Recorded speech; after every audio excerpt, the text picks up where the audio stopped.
So for me, it's a big, big emotion to be here. Allow me some emotion for 3 reasons. First of all, because it's about women, because it's about space and tech, and it is because it's about Finland. And this has been an amazing year for Finland in space, and we will talk a little bit about that. And also it's the right timing, because you know tomorrow we will have an asteroid coming very close to Earth, only 40,000 kilometers, so good choice.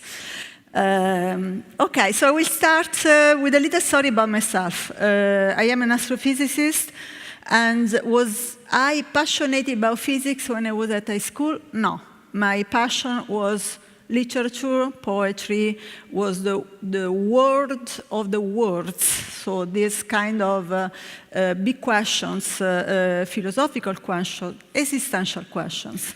But I felt at the time that if I had to focus my future life on those subjects, I would have been closing myself to myself. And I needed to find a calmer dimension in my right side of the brain, and to study the most difficult subject. I just wanted to challenge myself with the most difficult subject. And this would have allowed me to take my center of gravity outside myself. I was so much in myself, to take it out and to put far away in this infinite universe where I would have been only an instant, a point, but still with the power of understanding it. And this was an amazing experience. An amazing experience, why? And this is a message that I like to pass to girls when they have to choose their subject. Because physics is one of those subjects that obliges you completely to get out of your box. Your experience in this Newtonian world, where an apple falls on your head, or you throw something and you know where it will be ending, is completely useless. In physics, you have, I'll just give you an example, you have helium. Helium superfluid under a certain temperature, he loses his third dimension. It becomes bidimensional. Crazy, no? You put in a glass, you go down, and it just starts leaking only because it cannot sustain a third dimension. Looks magic? No, it's physics. We know by now that probably we live in a universe that is made by 11 dimensions, of which 7 wrapped around themselves, and we only see 4, but we can probably one day start to get the sense of the 5th and the 6th. Is this crazy? No, it's physics.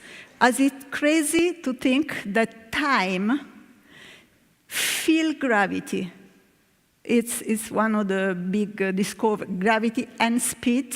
But speed, we know more, but gravity, it's unbelievable. To think that the time on my feet goes lower than on the top of my head. And this is one of the big discoveries of Einstein a little bit more than 100 years ago. So what I'm saying is that through science, I have really transformed myself. And this is a picture. It's the first time I show this picture, because, and you can blackmail me now, because look, my permanent. Actually, this is one of the, I was here with Professor Ruffini and my bunch of colleagues, and this was the meeting where there was the agreement to make the experiments that today brought to discovery of gravitational waves. And I can talk hours about gravitational waves. I will not do it. I will just bring you through a trip to the cosmos, very short, because we have many subjects, but just to share with you the wonder of space. So this is one of my favorites. So, do I dare to disturb the universe? I start with this because it's very relevant also to women in space. Is this fear, sometimes anxiety of getting into a scientific subject. We know by many studies, including a recent one from OECD, that girls perform extremely well when they are young child. They don't They are not afraid to dare. They are not afraid to look stupid, to ask the strangest questions. And then, while they grow up, it's like a wall. It comes an anxiety of not being performant or look stupid. And this is really a pity. I share with you an anecdote from a famous cosmologist, Brian Greene, who tells this story that once he goes to an elementary school and asks the kids to make a drawing. And there is a little girl, 6 years old, very focused with her drawing. And then he goes and says, what are you drawing? I'm drawing the face of God. The face of God. But no one knows the face of God. In a minute, they will. So girls lose this push. I stereotype a bit, but it's true that there is, and this is really demonstrated, there is an anxiety of that impacts the ability to dare. And this is a nice sentence from Pumfrock, which is a character of Thomas Eliot.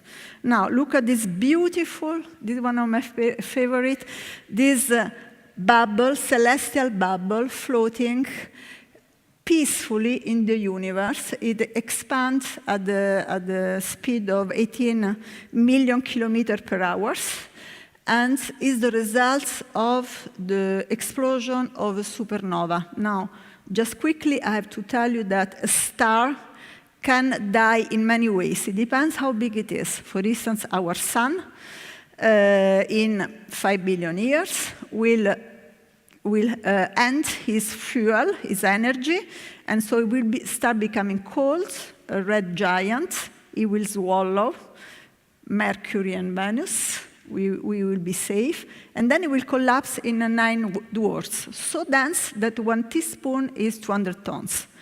But if you are a little bit bigger, then you can explode as a supernova.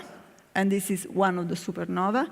If you are even bigger, then once you have finished your fuel, you will just collapse in space-time, and you will become a black hole. So just to tell you that black holes, and we will see something on that, are dead stars.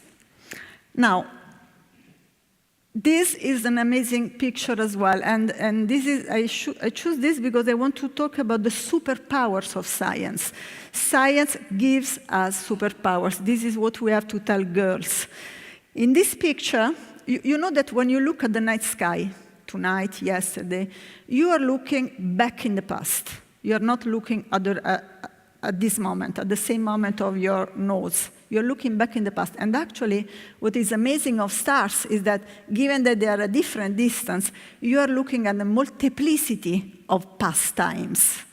And this is because light takes time to arrive to us.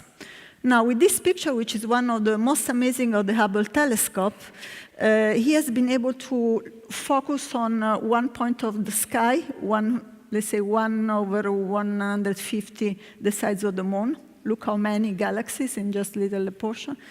And the smallest and reddish points that you can see here, galaxies, are among the first galaxies formed in our universe. Amazing. We are looking back, so back, 30 billion years ago. And this is, so you see, I will not tell you why we cannot see the Big Bang, because it will take long. We cannot, because light and matters, they formed after, so we can only look so far.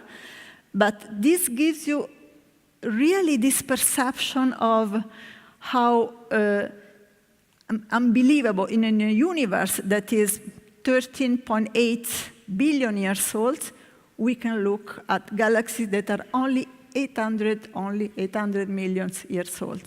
Another thing that I will tell you, I will play with scaring. You have essentially two types of galaxies. We will see them. You have the spirals, like the Milky Way, and the elliptics. Now, you have to know that most of the elliptics are cannibal galaxies. They have eaten a lot of other galaxies to become elliptic. I will show you this as well. This is just because it's cute. It's the Sombrero Galaxy. and you see this milk color, and it's very amazing. And this is one of our favorite in terms of picture, because it's really in front of us. It's a spiral galaxy like Milky Way, and all these red points are cradles where stars are forming. So is really, and at the center, we know that the center of galaxies, let's say suspect, but we know that there are black holes in our galaxies. For instance, Sagittarium A is our black hole, and it weighs millions of suns. This is a picture of the effect of a black hole, so drawing matter into it. And this as well. The center is in another galaxy, the center of a black hole. Now, I like this, and I will tell you why. This is also supernova. This is Cassiopeia A. It's one of the youngest supernova. So you see how beautiful are the filaments. But I want to show you actually this. I don't know if the movie starts. Yeah. So this is an explosion of a supernova. I don't want to run out of time. And then it goes to the picture we saw. Why I wanted to show you this, for the simple reason is that this is not because the video is mute, it's because the universe is silent. To have sound in the universe, you need to move air. If you throw a stone in a lake with no water, nothing happens. If you throw a stone in a lake with water, you have waves. The same for sound. So in an empty universe, a big, violent event without sound is not so violent. And this is another thing, tell your kids, is very powerful. Music is also one of the privileges of our planet. And this is what I was telling you, that galaxies merge. So this is a nice picture. These are called the mice. And you see that the moment gravitationally they encounter each other, gravity pulls out stars out of each other, they merge, and they become one with time, of course, one single star. One thing I want to tell you, this picture comes from the Hubble Space Telescope, which is rotating around Earth. But in 2 years' time, we will have a telescope 10 times more powerful, the James Webb Telescope. And instead of rotating, it will put in a place that is called Lagrangian point, where you don't need to rotate to stay still. And he will open a new world of cosmology and astrophysics. The picture will be dozens of times more amazing than these ones. So, yes, now, how can I start? Let me go here. And then I start the movie. Now, you know that Hubble realized that the universe was expanding because it observed the light of galaxies were going towards the red. So going towards the red meaning that they escape each other, they are running away. But we have a neighbor galaxy, Andromeda, and the light is going to the blue. So she's coming towards us. And we know that she's also not a very careful drive. She has already taken another galaxy on its way, and she will, I told you I was to scare you, she will eat us in 4 billion years. So, but the sun will be dead, so there is nothing to be scared of. One thing I want to tell you, and then I go to the rest because I'm using my time on space, I knew that. One thing that is also, I don't know if I can stop. Okay. One thing I want to, yes, okay, let's go to this one, and then I will say. European Space Agency, and Finland is one of our great members, we have been able to land on a comet a few years ago, after a trip of 10 years, a comet that is 5 million kilometers away, 4 kilometers apart, so So you see how small it is. Also with the shape of a duck. We didn't know that. We discovered that it was quite difficult to land on it. And rotating very fast. We have been able to land with a little robot. I'm sorry I couldn't put the picture here for mistake, but called Philae. And it's nice because no one before us, and I want to say this because Finland was part of this achievement, no one before was landing on a comet. And so the little Philae landed, and because there is no gravity, an object that is 4 kilometers has not enough gravity to keep you on the, so we had some arpions. So the little Philae landed, bounced once and bounced twice. So we like to say that we have been ESA, we have been the first to land on a comet, and the second and the third.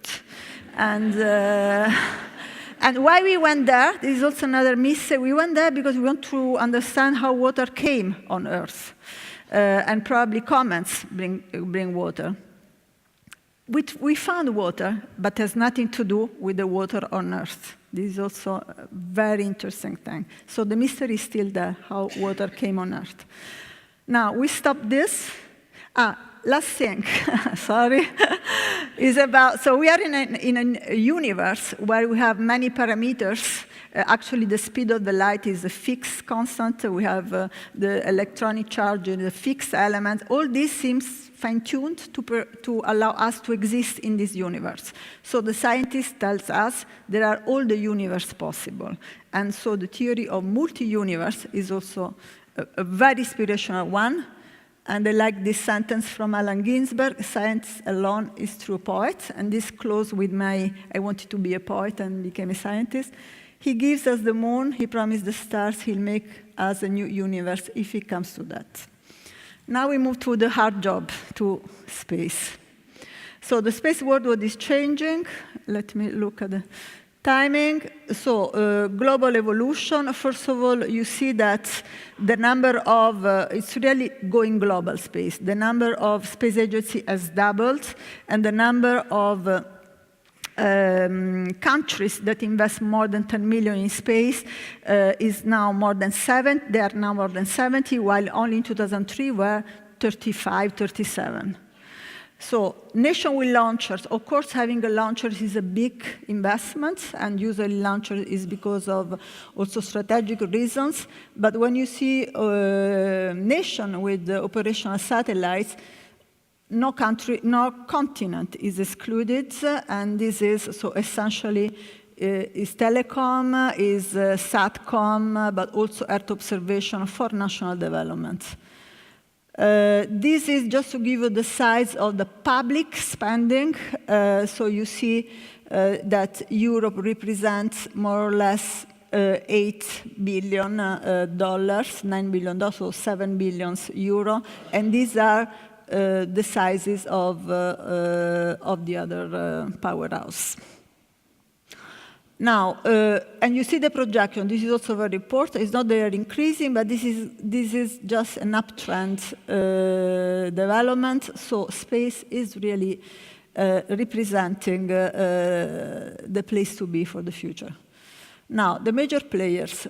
I just want to say a few things. So US, you know that with Obama, US in a way invested in particular on boosting the new space economy that you know to the billionaires. Just a few days ago, Pence announced, so the vice president, that they want to go back to the moon. Exactly as Bush announced, more or less along the line of what Bush announced in 2004. And so you know that, okay, sorry.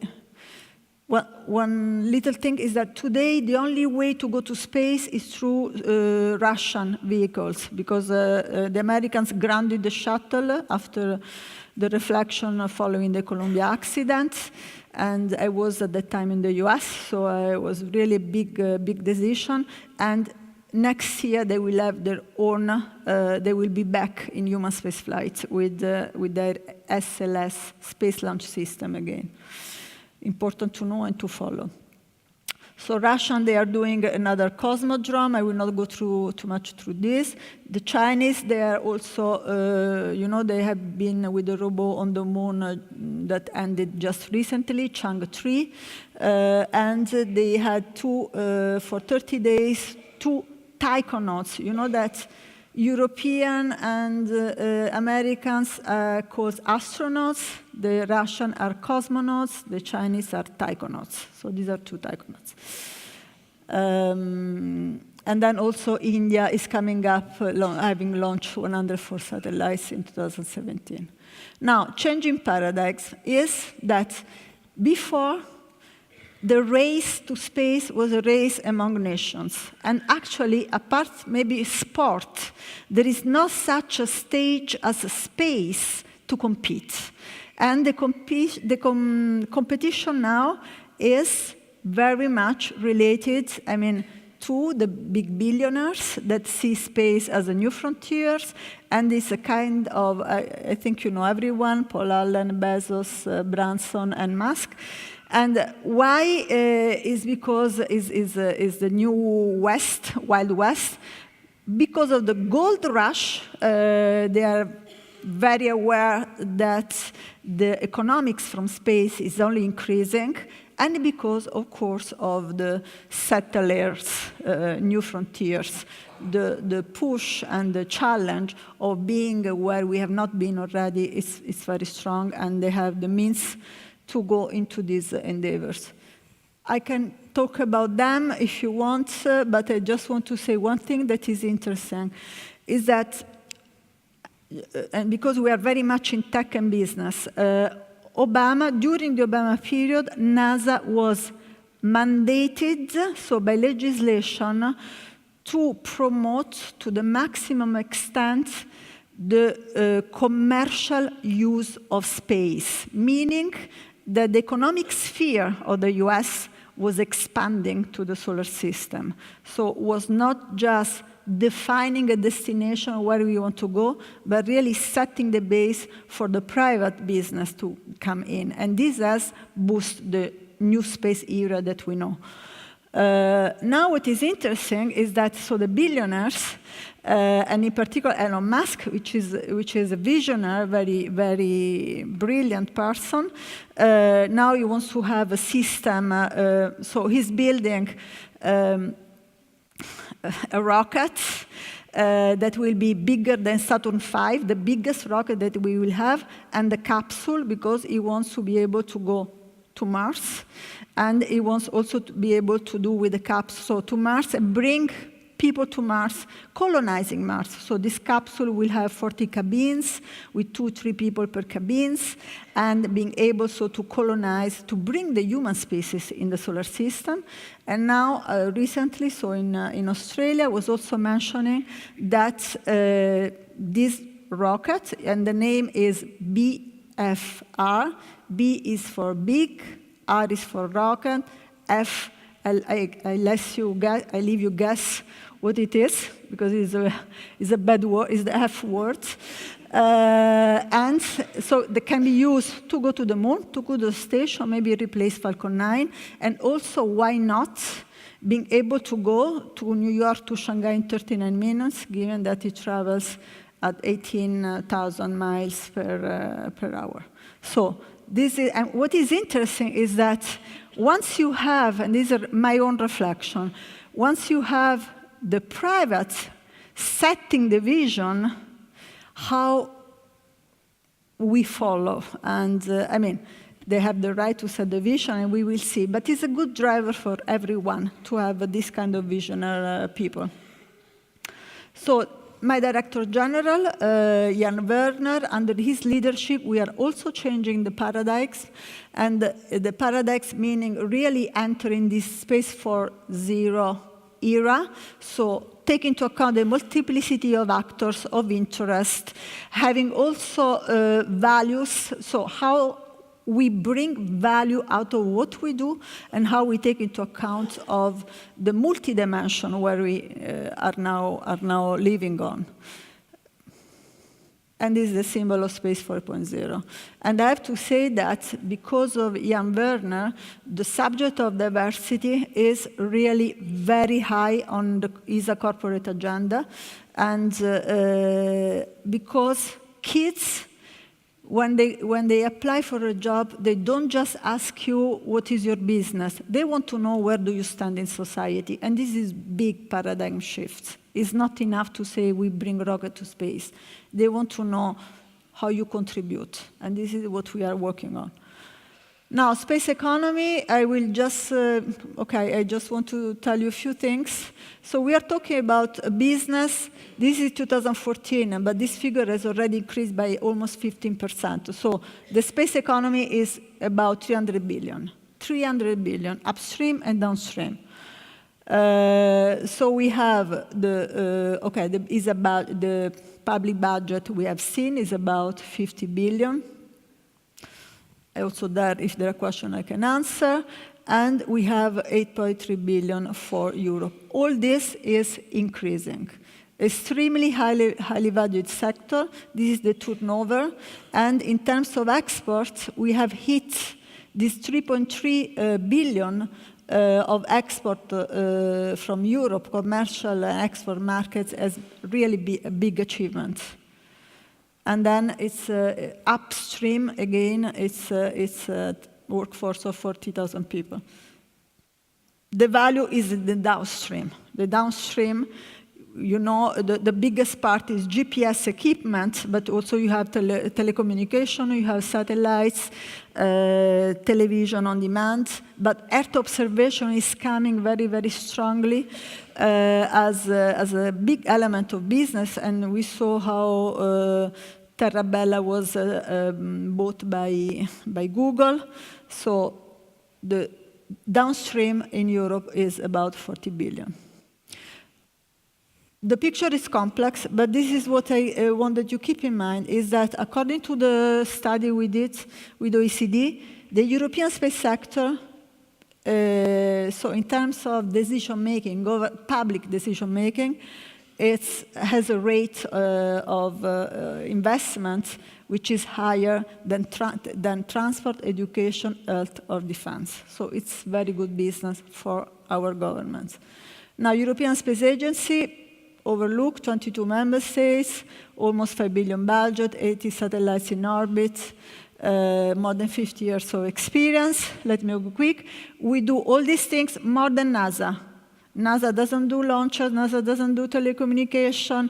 We have 1/3 of their budget, but we cover all the aspects. We are among the few agencies that covers all these aspects of space.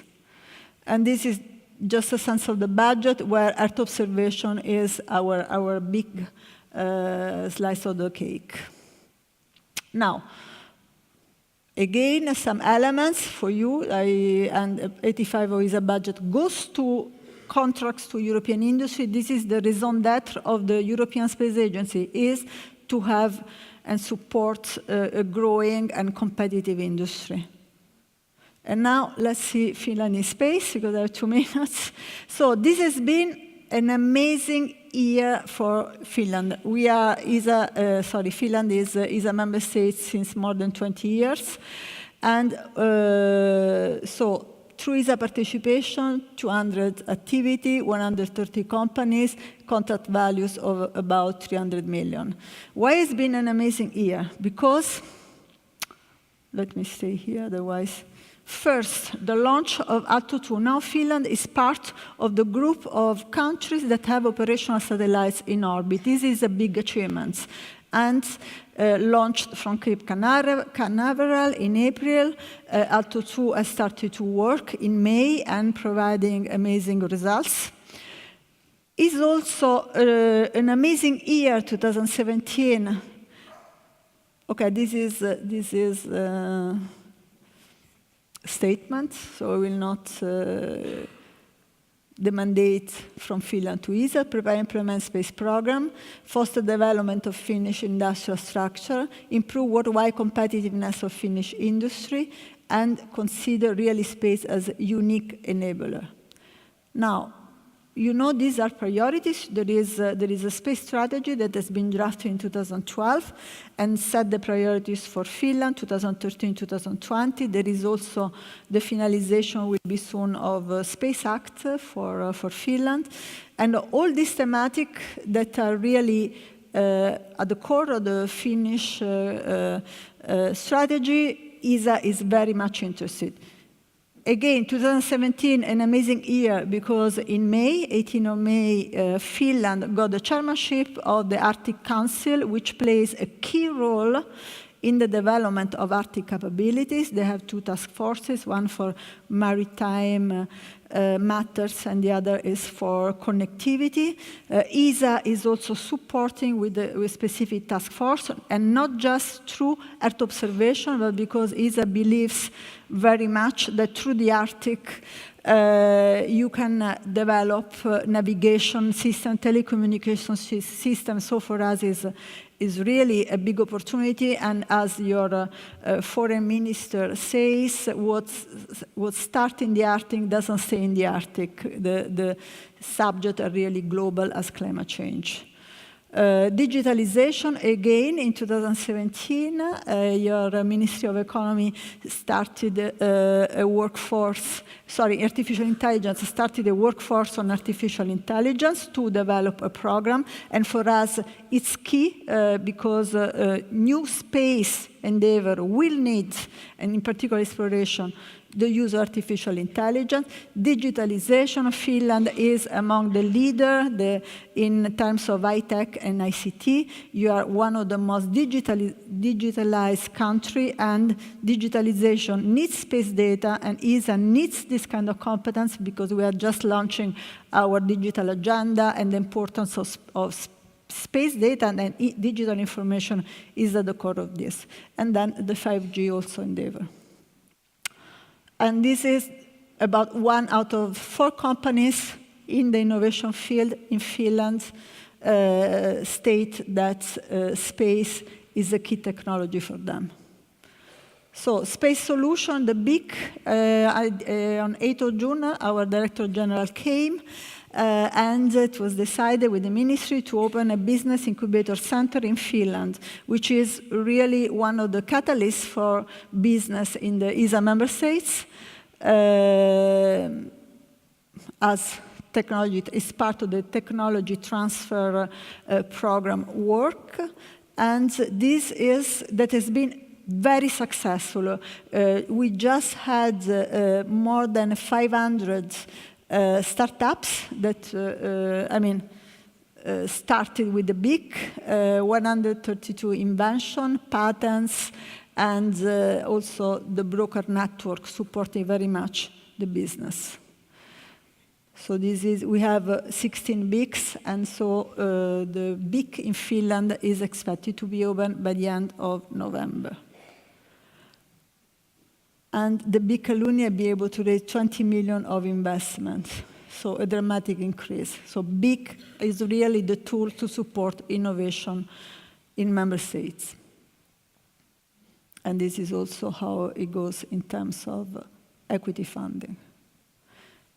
This, make a picture, these are the people to contact, these are the website to see, to do business with ESA. Now, allow me 30 seconds only on the women part, because the women part is also at the core. So, as I said, very high on the agenda, and these are the things: equality, diversity, inclusiveness, attract and develop a diverse pool. Why? Why this is very important? Between 2019 and 2030, 1,600 people are going to retire from ESA, more than 2/3 of the staff. So this is the occasion to build a diverse agency. Diverse, including many aspects, and also gender. Today, we have very few applications from girls. In 2016, we had a minimum of 17% out of 5,000 applications coming from girls. And when you take out the Italian share, because the Italians are the #1 in terms of applications, we go to 11%. So we are not so attractive, but it's not a problem only of space. If you see the other research organization in Europe, and I'm part of this group, it's called Euroforum, CERN, ESA, the Southern Observatory, no one goes above 20%. So there is a real issue in attracting this girl. And it's not about how many get out of STEM, because much more get out of STEM. I can make a full presentation on this issue. But I don't want to use the time. I just want to say that we are very engaged, and we consider that our ability to embrace diversity will also be part of the beauty of our agency. And I will end with a little video. It's less than 30 seconds. It's just because I found very, very strong video and explaining that for me, diversity is about courage. To embrace diversity is about courage and is about fairness. And fairness is one of the things that is wired in our brain. Even animals, they cannot stand unfairness. They cannot stand to be treated differently from others. And it's part of us and gives rise to strong reaction, even if you put at risk your survival. So let's show this video. I don't know if we can go. Getting grape and you will see what happens. Getting grape and you will see what happens. So she gives a rock to us, that's the task. And we give her a piece of cucumber and she eats it. The other one needs to give a rock to us. And that's what she does. And she gets a grape. And she eats it. The other one sees that. She gives a rock to us now, gets again cucumber.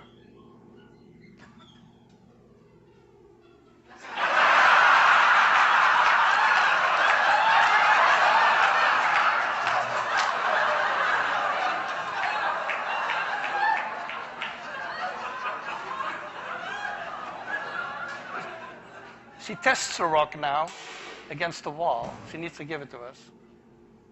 And she gets cucumber again.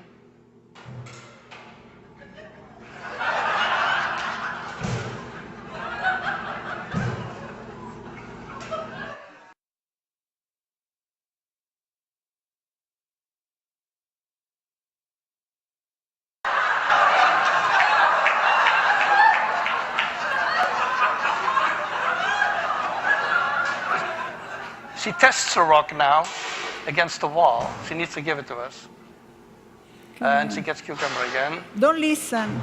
And that's what she does. She gets a grape. I really hope we can see it.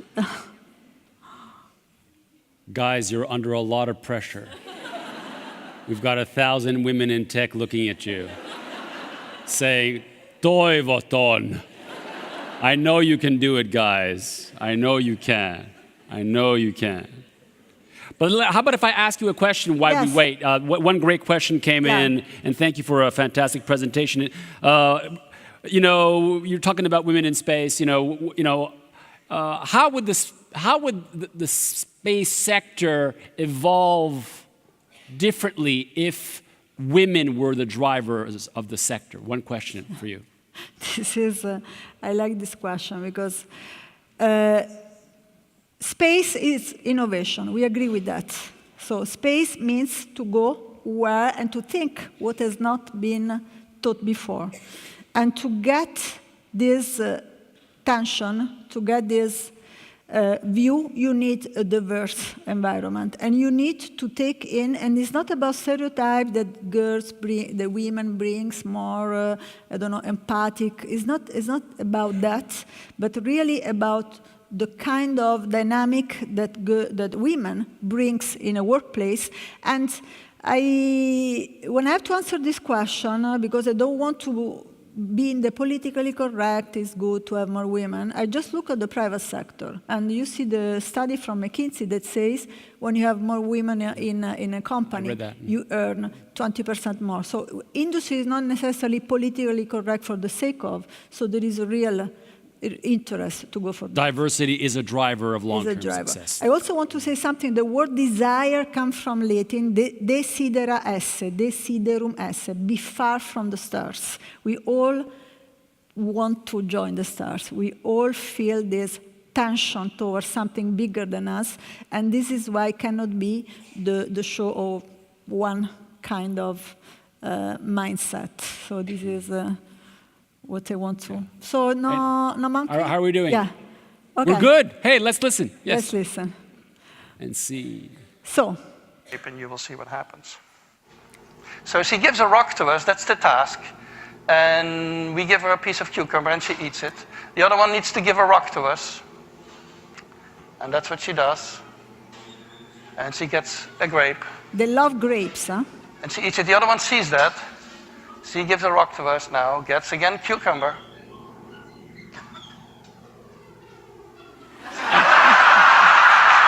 And she gets crazy. Okay? So that's okay. This is the science. You can cut. She gets really crazy and scary. So we can stop the video. She tests a rock now against the wall. She needs to we give can it to stop us. it. Okay, so just to say... Looks like my children. Yeah, no, and so what I want to say, let's get mad when it's about unfairness, and let's really go for our place in tech and science and the rest, and future. Thank you very much. Thank you so much. Thank you. Grazie. Thank you so much.